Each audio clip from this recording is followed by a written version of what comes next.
sobre isso, eu converso com ela, médica nefrologista, a doutora Ana Maria Emerick. Tudo bom, Ana Maria? Tudo bem. Prazer recebê-la. Obrigada que você está aqui pra gente falar desse órgão que é tão importante e muitas vezes a gente nem dá bola pra ele. Pois nem dá é. atenção. Os rins. Por que você resolveu ser nefrologista? Bom, boa tarde, Sara, todos que estão nos assistindo. Muito obrigada pela oportunidade de vir aqui falar um pouquinho dos rins. É muito importante e a gente precisa mesmo divulgar muita informação sobre eles, né? Bom, inicialmente eu escolhi a nefrologia porque eu me encantei por esse rim multitarefas. O rim, ele tem uma conexão com todos os órgãos e sistemas do nosso corpo. Então ele impacta os outros órgãos e sistemas e também sofre com eles quando existem doenças graves, por exemplo, do coração, doenças do sangue. Então, me encantei por esse universo tão rico que é a nefrologia e tive grandes professores que me inspiraram muito também. Quando a gente, que é leigo, que não entende, que não é da área de saúde, fala de rim, eu falo, não, fica tranquila, eu tô bebendo bastante água. Não é só isso, né? Não é só isso. A água é fundamental, muito importante para a nossa saúde como um todo. E principalmente para quem é saudável, tem rins saudáveis. E é tão interessante que às vezes a gente tem que orientar muito bem o nosso paciente que já não tem os rins tão saudáveis, de que às vezes o excesso de água vai sobrecarregar aquele rim doente, porque a capacidade de filtrar o sangue e eliminar a água está prejudicada. Então, claro que a água é fundamental e muito saudável, mas se você tem alguma doença do coração, alguma doença renal, isso precisa ser individualizado. Pode ser que para você a gente tenha um limite, alguma restrição, tanto de água quanto de alguns alimentos e alguns medicamentos também. Você tem alguma dúvida?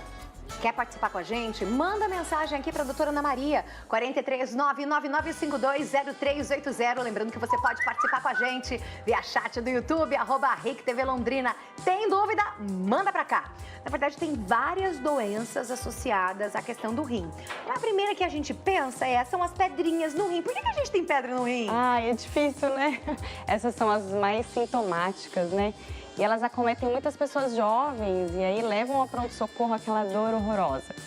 Bom, existem algumas alterações dos sais da urina, algumas eliminações erradas que alguns rins apresentam que permitem a formação dessas pedrinhas. Existem várias. Existem pedras que são formadas por excesso de ácido úrico, pedras formadas por excesso de oxalato, excesso de cálcio.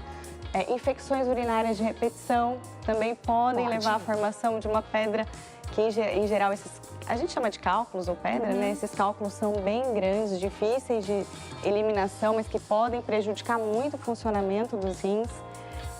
Então, existem várias alterações, Sara, que precisam ser investigadas. Isso é um ponto fundamental. Achei muito bom você falar, porque muitas vezes a gente tem aquele paciente que tem a pedrinha no rim, vai no pronto-socorro, é medicado, acaba eliminando e num segundo episódio que isso acontece é importantíssimo que ele procure um nefrologista para investigar se aquela urina que ele tem. Exatamente, para que a gente possa realmente prevenir a formação de novos cálculos ou mesmo impedir que aquele cálculo pequenininho que está no rim cresça demais e cause mais transtornos como uma obstrução ao fluxo de urina, que pode ser muito grave. Se a gente tiver uma obstrução completa, aquele rim obstruído, ele diminui muito o seu funcionamento. Pode ser de uma maneira aguda ou crônica e irreversível. 43999520380. Participa comigo via chat do YouTube, @RicTVLondrina. Tem dúvidas? Pode mandar aqui que a gente vai tirar todas as suas dúvidas. Mas não é só pedra no rim não, viu? Tem várias doenças que o rim pode ter.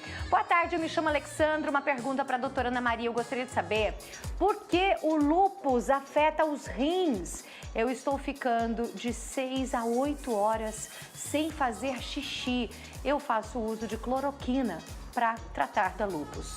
E aí, doutora? Mais uma doença que pode afetar os rins de uma maneira bastante séria, viu, É muito Sara? sério o lúpus, né? O lúpus é uma doença sistêmica que também pode afetar vários órgãos diferentes. Autoimune? Autoimune. Então, não veio uma questão genética?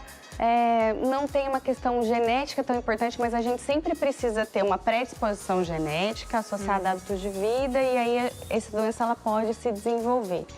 Ela é uma doença reumatológica que muitas vezes afeta o rim de uma maneira muito grave. Algumas vezes leve ou não, mas a gente precisa tratar o rim para evitar que essa alteração de função renal seja algo importante, e ela é reversível com um tratamento adequado na grande maioria das vezes. Na maioria das vezes. Infelizmente, às vezes a gente não consegue, mas na maioria das vezes um bom tratamento do lúpus reverte. Existe uma inflamação dentro dos rins, e aí existem comprometimento dos glomérulos, que é realmente onde acontece aquela a filtração do sangue que a gente fala, né? A parte mais importante para filtrar o sangue, e aí a gente começa a perder ali proteínas. Então, um dos sinais do comprometimento renal pelo lúpus é a perda de proteínas, alteração de função renal. E aí a gente, em regra, tem que fazer uma biópsia para olhar quanto aquele rim está comprometido e que tratamento que tem que ser feito. Mas ela fica 6 a 8 horas sem ir ao banheiro, sem fazer xixi. É normal para quem sofre dessa doença, lúpus? 6 a 8 horas sem fazer xixi é muito. 6 horas já é um alerta, assim, que a gente tem que falar, opa, será que tá normal?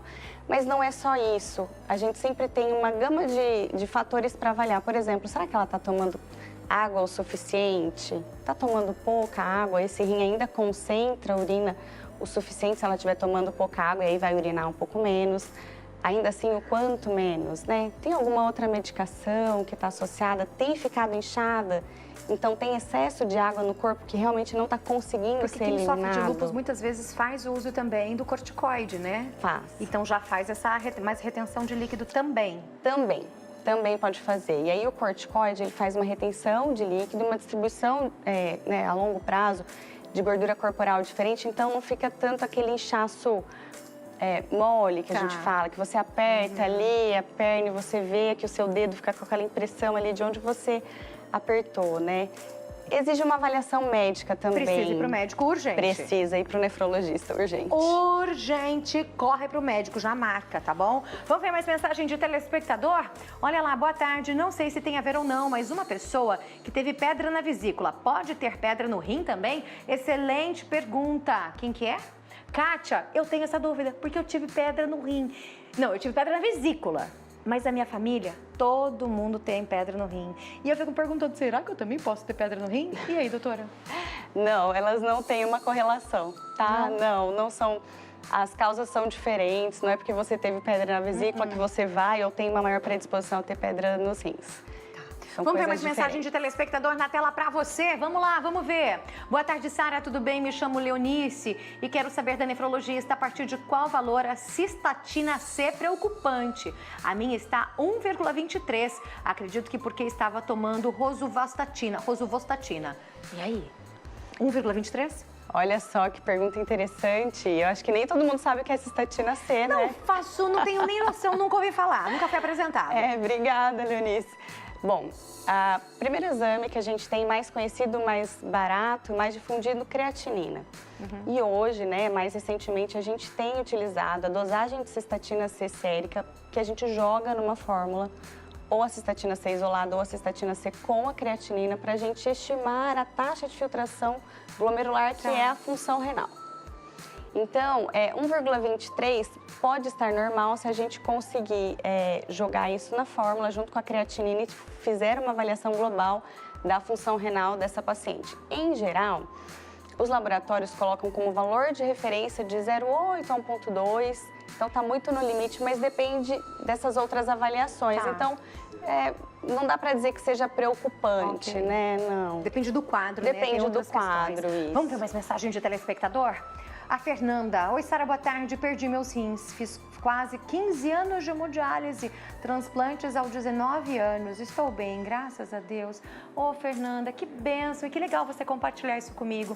Doutora, por que as pessoas podem perder os rins? O avanço da doença renal crônica para uma disfunção renal muito importante, a gente fala assim, se os rins estiverem funcionando abaixo de 10%, geralmente 6, 8%, aí vai ser um pouco mais individual, pode ser necessária a terapia renal substitutiva. Então, substituir o que o rim já não dá conta mais de fazer. Eliminar aquele excesso de sais, de potássio, de ureia. Anos, doutora. Às vezes acontece. Pode ser uma doença primária do rim, pode ser um lúpus, por exemplo. Mais comumente, a gente tem adultos e idosos que desenvolvem a doença renal em estágios terminais. Mas jovens também podem ter algumas doenças e desenvolverem. E aí, gente, você tem dúvidas? Manda pra mim, 43999520380. Tá chovendo de mensagem, todo mundo com dúvida, todo mundo querendo cuidar do rim, hein? Vamos lá, sou Elias. Próstata inchada pode prejudicar os rins? Londrina. E aí, doutora, tem a ver? Tem. Ah, meu Deus! Sério? Não é diretamente o tamanho de próstata, mas se essa próstata estiver inchada o suficiente para atrapalhar a eliminação de urina, pode acontecer da urina ficar retida na bexiga e aí começar até nos ureteres, né, que levam a urina produzida nos rins para a bexiga, eles ficam ali, a urina fica mais parada, esse rim pode ficar dilatado e a partir daí ocorreu uma disfunção renal, que pode ser crônica, a depender do tempo e da gravidade desse comprometimento, e a gente tem uma doença renal crônica, né, desencadeada por essa obstrução, que é uma uropatia obstrutiva. Então, não é diretamente, mas pode ser que isso chegue a acontecer com hiperplasia prostática. Tá vendo, gente, como os rins são importantes e a gente nem faz ideia? Bebe uma aguinha e fala, tô fazendo já pelo meu rim. Será? Vamos ver mais mensagens de telespectador? O pessoal tá participando via chat do YouTube. Vamos correr lá pro YouTube para ver as mensagens de telespectador. Olha só, a Amanda mandou o seguinte: sei o quanto é importante os rins, perdi os meus 2 e há 1 mês fui abençoada com o rim de uma amiga. Amanda, que mensagem mais linda!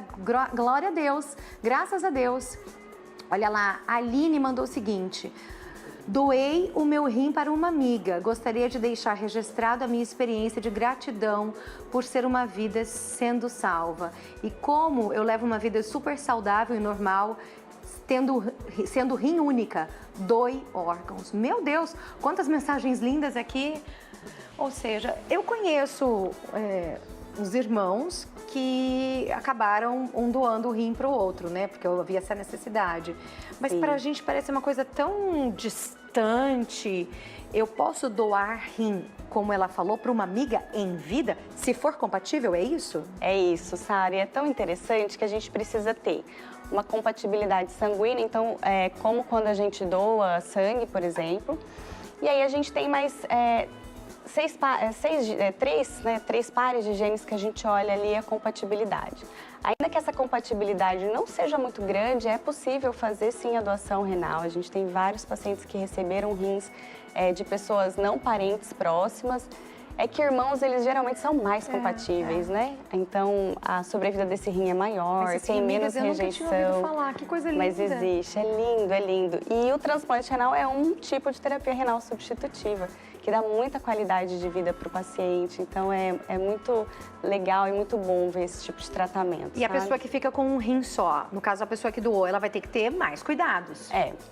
Ela vai ter que ter mais cuidado, mas aquele rim que ficou, ele aumenta o seu funcionamento. Ah, é? Ela tem uma diminuição de taxa de filtração glomerular, então de função renal pequena, sim, mas aquele rim dá conta, ainda mais se ela é saudável, mantém hábitos saudáveis, ela vai ficar assim, não vai ter problema nenhum quanto a isso. Olha lá, mais mensagem de telespectador para você. Boa tarde, Sara. Minha pergunta para a doutora é: verdade que quando falta água para o rim filtrar, ele busca a água da bexiga de volta? Eu já ouvi falar nisso. Mensagem da Vera. Será, Vera? Vamos ver? E aí, doutora? Não é uma verdade, não. Não dá para puxar água de volta. Casos de desidratação, então quando a gente tem menos água no nosso corpo, o rim vai concentrar bastante, vai produzir pouca urina. E aí vai eliminar menos água, mas ele não consegue puxar de volta da bexiga, isso não tem jeito. Olha lá, o Sérgio fazendo uma pergunta super pertinente. Boa tarde, tem algum chá que dissolve a pedra no rim? A gente sempre ouve falar, né? Será? Não tem chá que dissolve pedra no rim, mas o famoso chá de quebra-pedra, né, algumas pessoas utilizam, parece que ele diminui o aumento de pedras que já existem, mas ele não vai dissolver, fazer com que aquela pedra seja eliminada. Poderia, né? Seria excelente, seria ótimo. seria muito bom. Oi, boa tarde, meu nome é Ana. Recentemente fiz um exame de abdômen total e foi identificado uma dilatação no meu rim esquerdo. A médica disse que observou também algo parecido com um carocinho. Eu não sinto nada. E me recordo que há uns 6 anos atrás, o meu ginecologista já havia identificado essa dilatação. Devo procurar um especialista, já que desde então eu nunca senti nada? Pergunta da Ana. Correndo. É? Precisa ir. A doença renal, ela é uma doença muitas vezes silenciosa, principalmente essa diminuição de funcionamento renal. Ela só vai dar sintomas quando eles estiverem trabalhando menos que 30% num global. Agora, essa dilatação que ela tem no rim, a gente precisa ver por que está dilatado, quanto está dilatado, quanto isso já prejudicou esse rim dilatado.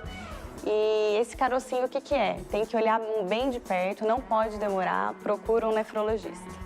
Tá aí, gente, ó, não deixa não, tá? 6 anos já, minha amiga, corre pro médico.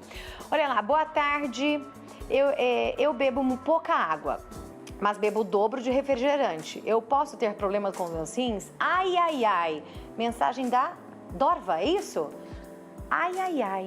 Ó, no bumbum. Refrigerante substitui água? Não, por favor, pelo amor de Deus, não. Dorva, para com refrigerante, vamos tomar água, vamos tomar sucos, né? Outros líquidos também para se hidratar bem e não refrigerante. Refrigerante, ele tá cheio de conservantes ali que vão fazer muito mal para a sua saúde como um todo, inclusive para os rins. Aí, gente, então, você que tinha essas dúvidas, tá aí a gente falando para que servem os rins. Eliminação de toxinas do sangue por um sistema de filtração, regulação da formação do sangue, dos ossos, né? Regulação da pressão sanguínea, tem a ver com a nossa pressão sanguínea. Controle do delicado balanço químico e de líquidos também do nosso corpo, além de várias outras questões. É muito importante a gente cuidar da nossa saúde dos rins, não amanhã, agora. Isso. Doutora, obrigada. Sara, Adorei obrigada. que você veio. Choveu de perguntas, mais um monte de mensagem. A gente não consegue responder todo mundo, mas você volta. Eu sei que agora, acho que dia 10, né? Pois a gente tem uma data especial. Falar, dia 13 de março é o Dia Mundial do Rim. Então, nós teremos várias ações por todo o Brasil, todo mundo, na verdade. O Brasil é um país que participa muito e o Paraná também. Iluminação de monumentos com as cores vermelha e azul que simbolizam, né, é uma conscientização. É uma conscientização e informação para a população. Então, foi muito importante estar aqui. Obrigada, imagina, vai voltar. Espaço. Volta, metade de março você volta